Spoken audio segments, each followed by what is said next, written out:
Que todo mundo precisa dormir não é novidade para ninguém, mas nem todo mundo, ou melhor, pouquíssimas pessoas, conseguem ter uma noite de sono suficientemente boa.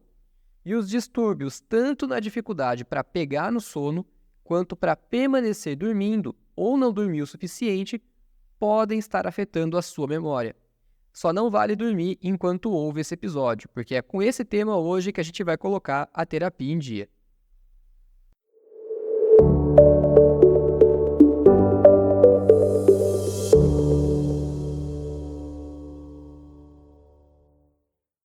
De acordo com o Centro de Controle e Prevenção de Doenças, 1 a cada 3 adultos tem problemas para ter uma noite de sono suficientemente boa para recuperar as energias, ou seja, 1/3 da população, o que é muito. O melhor horário para acordar é sempre depois de uma noite completa de sono. Não existe horário certo, como 6, 7 ou 8 da manhã. É sempre depois da noite completa de sono. E todo mundo já sabe que a gente precisa de aproximadamente 7 a 8 horas de sono por noite. Se você não oferece esse descanso para o seu corpo e para a sua mente, a sua memória pode estar sofrendo com isso. Existe uma etapa do sono chamada Rapid Eyelid Movement, ou REM Sleep, ou no português ficou conhecido como sono REM.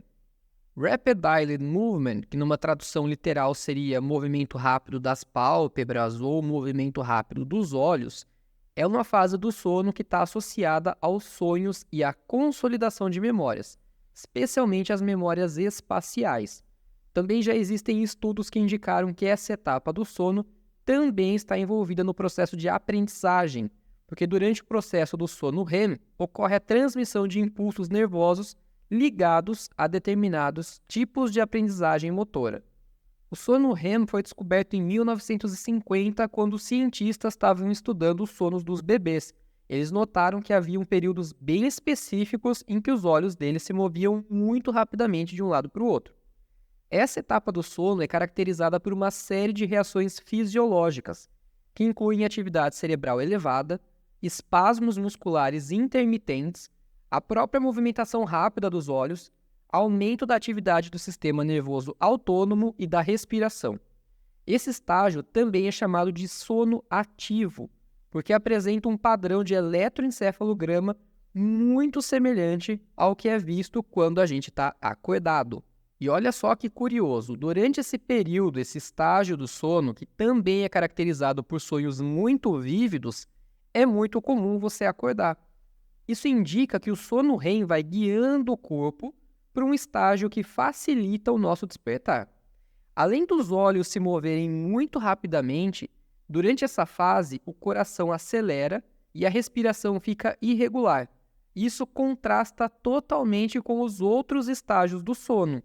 No REM, a atividade cerebral fica mais alta. As ondas cerebrais ficam variáveis. Boa parte do corpo funciona como se você estivesse acordado, exceto, claro, pela diferença de que os olhos estão fechados e tem uma redução do tônus muscular. Existem algumas hipóteses para explicar esse fato. Acredita-se que isso é uma espécie de mecanismo de defesa para evitar que a gente se machuque durante a noite, especialmente porque nesse período é onde surgem os sonhos mais vívidos. Mas os estudos já mostraram que é possível ter sonhos também durante o período de sono não REM, o que fez essa teoria perder um pouco a força. Os cientistas já sabem que, além dos seres humanos, outros mamíferos e também a maioria dos pássaros conseguem sentir e passar pelo processo do sono REM. Só que eles apresentam, claro, certas diferenças de acordo com as espécies. Por exemplo, as corujas não apresentam um movimento rápido dos olhos, porque elas não conseguem, elas não têm a capacidade de mover os olhos. E algumas aves têm redução do tônus muscular só em algumas áreas, algumas regiões do corpo, como por exemplo no pescoço. Isso faz com que elas consigam relaxar, mas continuar em pé. Você já viu calopsita dormindo? Ela vira a cabeça para trás, enfia o bico no meio das penas e dorme em pé. O estágio do sono REM é um dos mais fascinantes, ele difere totalmente dos demais estágios. Então, antes de continuar, eu vou te explicar as diferenças entre o sono REM e não REM.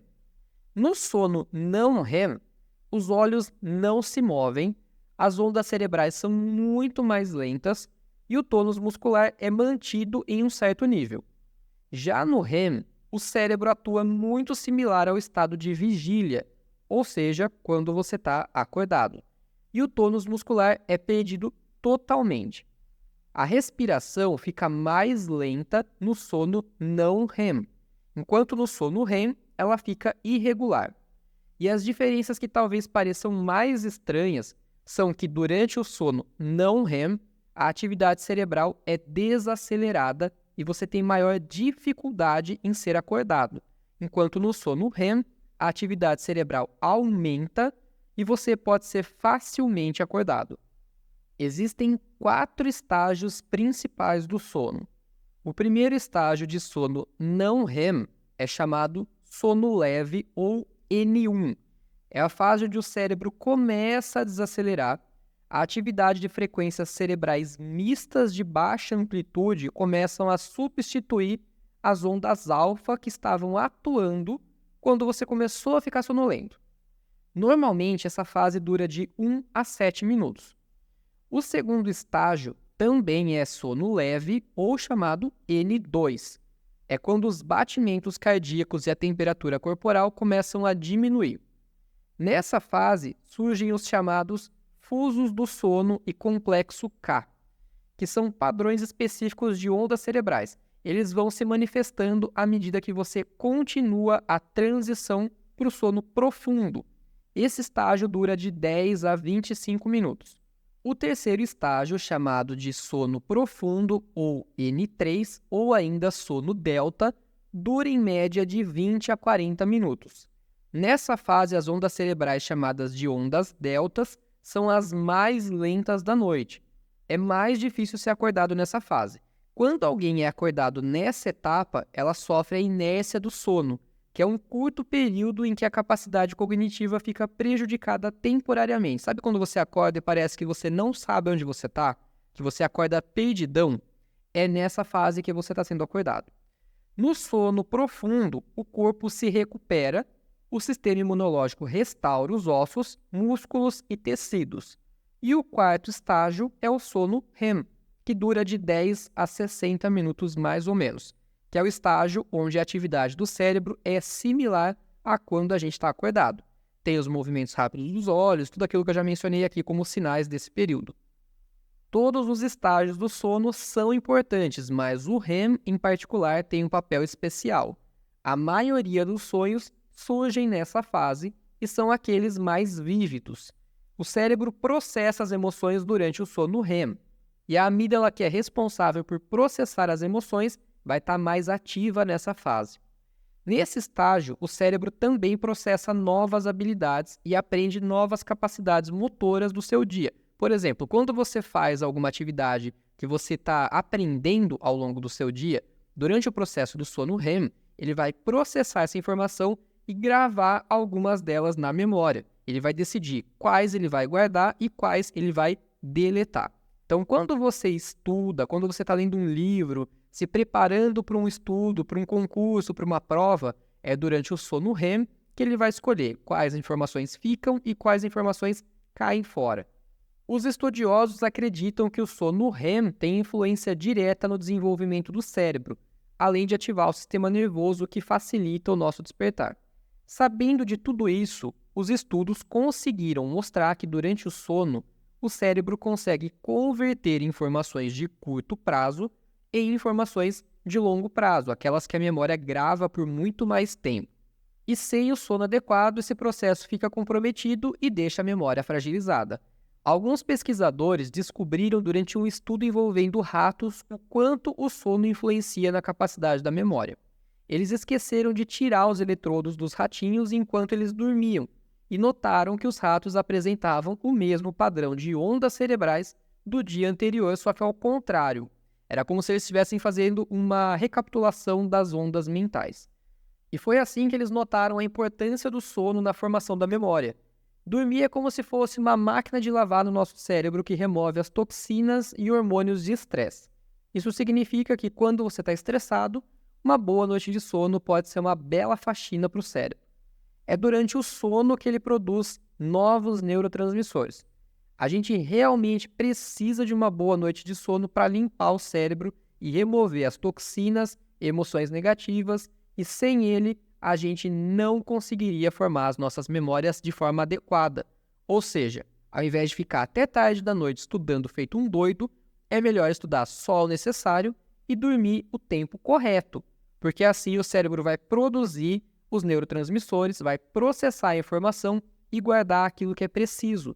Tentar estudar tudo de uma vez, varando a noite, dormindo pouco, vai fazer seu cérebro descartar muita informação. É inútil você querer devorar o livro todo num dia e achar que vai armazenar tudo na memória. De uma perspectiva cerebral, a memória é uma informação que se transfere do hipocampo para uma memória de longo prazo em associação com redes neurais que vão se associando de acordo com as experiências similares. Existem diferentes tipos de memórias, como, por exemplo, a memória factível, que nos ajuda a lembrar de como alguns fatos, alguns eventos aconteceram. Tem a memória emocional, de como você se sentiu em determinadas situações. E a memória de trabalho, que ajuda a processar informações enquanto a gente aprende algo. A memória é um espalhar de informações em diferentes sistemas do cérebro. Enquanto o nosso cérebro está em processo de desenvolvimento, a gente precisa da mesma quantidade de horas de sono REM que os bebês e as crianças. Mas na fase adulta, só cerca de 2 horas desse estágio já é o suficiente. Cada espécie necessita de uma quantidade adequada de horas de sono REM por noite. Alguns mamíferos, como os cavalos e os elefantes, podem passar muito bem com pouca ou nenhuma quantidade de sono REM, enquanto os gatos, os ornitorrincos e os furões podem passar cerca de 8 horas por dia no sono REM. O nosso corpo alterna durante a vida a quantidade de sono e também de um dia para o outro vai alterando de acordo com as necessidades biológicas e energéticas. Da mesma forma, o cérebro vai alternando a duração de cada estágio do sono de uma noite para outra. Então, a cada vez que a gente dorme, o tempo de sono leve, sono profundo e sono REM vai ser diferente de acordo com as necessidades físicas e energéticas. A necessidade de quantidade de sono REM vai aumentar consideravelmente depois de passar por algum tipo de aprendizagem e estudo, tanto para os seres humanos quanto para algumas outras espécies. Em um estudo feito com ratos, também sempre com ratos, né? Coitadinho dos ratinhos. Quando eles aprendem um novo caminho em um labirinto dentro de gaiolas, eles passam muito mais tempo no sono REM por pelo menos uma semana após esse aprendizado, que é para reforçar e gravar bem aquela memória. Um outro estudo também monitorou os impactos do sono na memória de trabalho e saúde de alguns estudantes de faculdade. Os alunos foram divididos em 2 grupos, e todos os dias durante esse estudo, os estudantes passavam por 2 testes por dia, sendo que um dos grupos tirava uma soneca entre um teste e outro o outro grupo ficava acordado. O grupo que tirava um cochilo teve um aumento considerável na precisão das respostas, e quanto mais tempo eles passavam no sono REM durante esse cochilo, mais aumentava a precisão dessas respostas. Em geral, perder uma boa noite de sono nunca é recomendado, porque isso afeta vários aspectos da saúde geral, do humor e o sistema imunológico. A falta do sono adequado pode gerar dificuldades de concentração ao longo do dia, sonolência excessiva, esquecimentos e problemas de memória. A longo prazo pode ser associado inclusive a problemas crônicos como diabetes, depressão, obesidade e problemas cardiovasculares. Além disso, você começa a passar por vários problemas de perda na eficiência cognitiva, como esquecer coisas importantes e ter uma redução significativa de habilidades e capacidades. Existem alguns distúrbios que são causados por transtornos e disfunções do sono REM. Um deles é chamado de distúrbio do comportamento do sono, ou do inglês, a sigla é RBD. Não é a banda mexicana RBD. Quando uma pessoa começa a gritar, chutar, dar soco ou empurrar enquanto dorme, ela está sofrendo de um processo de RBD, o que pode fazer com que ela se machuque ou machuque outras pessoas. O RBD pode ser causado por um colapso na área do tronco cerebral, que é responsável pela regulação do sono REM. e muitas vezes pode preceder o desenvolvimento de uma doença neurodegenerativa. Então é muito importante ter muita atenção com relação a isso. Outro distúrbio é chamado de narcolepsia, que é quando a pessoa está acordada e, de repente, ela sente um sono absurdo, incontrolável, ou sonolência excessiva durante o dia, ou até mesmo episódios súbitos de fraqueza dos músculos, também chamados de cataplexia. O terceiro é chamado de distúrbio do pesadelo, onde a pessoa sofre pesadelos horríveis durante o sono REM, com uma intensidade muito grande. Lembra que nessa fase é onde os sonhos são mais vívidos, podendo ser aí simbolizações de traumas de infância, experiências extremamente assustadoras, mas com uma intensidade muito grande, é muito vívido, muito real. E por fim, a apneia obstrutiva do sono e a apneia central do sono. Apesar da apneia não acontecer só no sono REM, ela interfere na quantidade e na qualidade dele. Na apneia do sono, a respiração é afetada enquanto você dorme. E quando isso acontece durante o sono REM, o cérebro sai desse estágio indo para o sono leve, para poder continuar respirando. E como resultado, a pessoa passa menos tempo no estágio REM e muito mais tempo no estágio do sono leve. Tá, beleza, já entendemos que o sono é extremamente importante para a memória, certo? Mas então por que as memórias são tão importantes? As memórias felizes são um grande conforto em momentos de dificuldade, mas elas possuem uma função muito mais importante do que isso. Elas nos mantêm seguros. Se a gente não conseguisse aprender e lembrar do que é importante, seja bom ou ruim, a gente continuaria cometendo os mesmos erros de novo e de novo e de novo, não aprenderia nada. A memória é essencial para a nossa sobrevivência enquanto espécie humana. E quem tem a memória melhor tende a ter uma vida melhor. Isso é um fator fundamental para ser bem-sucedido em diversas áreas, como na acadêmica e também dentro dos relacionamentos. O humor e a felicidade têm um papel e um impacto enorme na nossa habilidade de lembrar as coisas. Quando a gente está muito estressado, o nosso sono começa a ser interrompido, e isso afeta a nossa memória consequentemente. Você já teve a experiência de estar tão estressado que você esquece até o nome das pessoas? Isso pode acontecer. Para melhorar a memória, você deveria tentar se manter de bom humor, porque isso interfere diretamente na maneira como a memória se forma. Também é possível aprender através de um impacto emocional negativo muito forte, mas isso gera consequências também muito negativas no cérebro. Então, é preferível aprender pelo lado mais fácil, pelo caminho mais suave. Então, prefira aprender pelo bom humor, pela felicidade e com a ajuda do sono equilibrado, que vai facilitar e muito o seu processo de aprendizado. Um exemplo de como é possível aprender pelas emoções negativas é quando uma criança coloca a mão no fogo ou na tomada e descobre que isso pode causar dor e machucar. Mas é claro que isso gera uma consequência, uma experiência muito ruim. Conforme a gente vai envelhecendo, a nossa habilidade de formar novas memórias vai diminuindo. Mas a memória de longo prazo continua forte. O cérebro vai ficando menos flexível. A gente vai tendo um pouco menos de neuroplasticidade conforme vai envelhecendo. E isso impacta na nossa memória. Existem algumas coisas que são possíveis para remediar esses problemas, como dançar, que já se mostrou 2 vezes mais eficaz do que a própria leitura no processo de envelhecimento saudável. Atividades como a dança de salão em grupo pode melhorar e muito as funções cognitivas e reduzir atrofia cerebral em adultos que possam ter risco de Alzheimer e outras formas de demência. Isso foi muito bem documentado num estudo publicado no Journal of Aging and Physical Activity em 2022. Esse estudo contou com 25 pessoas acima de 65 anos e nenhum deles tinha demência. Eles ficaram 6 meses praticando dança de salão 2 vezes por semana ou aula de esteira. Eram 2 grupos. Um praticava dança de salão e o outro praticava aula de esteira. Os testes mostraram que aqueles que dançavam tiveram uma melhora nas execuções de funções cognitivas. Então, quer se prevenir? Já se inscreve em alguma aula de dança. Mudando um pouquinho o ditado, quem dança seus males espanta. O melhor para o seu sono sempre vai ser dormir cedo e acordar cedo. Já existem estudos que mostram que quem dorme tarde e acorda tarde tende a não funcionar de forma tão eficiente quanto quem dorme cedo e acorda cedo. Lembrando que não tem uma regrinha, uma tabela, que indique que você precisa acordar 6, 7 ou 8 da manhã.